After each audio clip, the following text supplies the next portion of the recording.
প্রযুক্তির সাথে তাল মিলিয়ে নতুন নতুন ফসল চাষে আগ্রহ বাড়ছে চাষিদের। একই সঙ্গে বাড়ছে ফসলের রোগবালাই আর পোকামাকড়ের আক্রমণ থেকে বালাইনাশক কিংবা পেস্টিসাইডের দিকে ঝুঁকছেন কৃষকরা। সোমবার যশোরে পেস্টিসাইড নিয়ে একটি কর্মশালার আয়োজন করে অ্যাগ্রোকেমিক্যালস ম্যানুফ্যাকচারার্স অ্যাসোসিয়েশন। সংশ্লিষ্টরা জানান, দেশে চাষাবাদ করা ১০০টি ফসলের জন্য মোট ৮৩৩টি রোগ সৃষ্টিকারী রোগ জীবাণু এবং ১৭০টি আগাছা শনাক্ত করা হয়েছে। পোকামাকড় ও রোগবালাইয়ের আক্রমণে ৩০ থেকে ১০০ ভাগ পর্যন্ত ফসল ক্ষতিগ্রস্ত হতে পারে।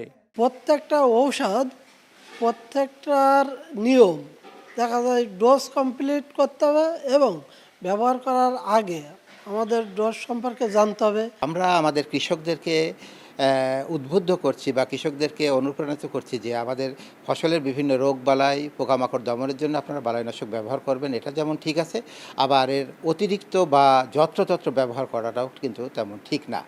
কর্মশালায় বক্তারা বলেন, নিরাপদ ও মানসম্পন্ন খাদ্য উৎপাদনে বালাইনাশক গুরুত্বপূর্ণ উপাদান। দেশের ৫,০০০ কোটি টাকার পেস্টিসাইডের বাজারের মধ্যে দানাদার কীটনাশক ছাড়া প্রায় পুরোটাই আমদানি নির্ভর। এই নির্ভরতা কমিয়ে উল্টো দেশি বালাইনাশক বিদেশে রপ্তানি করা সম্ভব বলে জানান তারা। খাদ্য উৎপাদনে আমরা যে বালাইনাশক ব্যবহার করি, নিরাপদ যদি হয় তাহলে এটা আমরা রপ্তানিমুখী হিসেবে, কৃষি পণ্য হিসেবে আমরা পণ্যকে রপ্তানিমুখী করতে পারি। আর কমপ্লায়েন্স নির্ভর যে সমস্ত অ্যাক্টিভিটি, সেগুলো আমরা বিজনেস প্রমোশন কাউন্সিলের উদ্দেশ্যকে সামনে রেখে আমরা বাস্তবায়ন করে থাকি। প্রায় ২৩-এরও অধিক কোম্পানি কিন্তু এই মুহূর্তে বাংলাদেশে এই সমস্ত প্রোডাক্ট বা বালাইনাশক উৎপাদন করে চলছে। আমরা চাই সরকারের কাছ থেকে নীতিগত সহায়তা, এবং আমরা আরও যেটা দেখতে চাই যে এই সমস্ত কোম্পানিকে গভর্নমেন্ট তার বিভিন্ন ধরনের যে পলিসিগত দিক থেকে সহায়তা করে এই ইন্ডাস্ট্রিকে কিভাবে এগিয়ে নেওয়া সম্ভব হয়। এই ইন্ডাস্ট্রি যখন এগিয়ে যাবে, বাংলাদেশের কৃষি কিন্তু টেকসই হবে।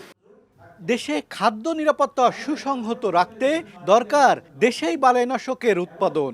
কর্মশালায় যশোর অঞ্চলের ৩০ জন বালাইনাশক বিক্রয়ের পরিবেশক উপস্থিত ছিলেন। রিপন হোসেন, এখন যশোর।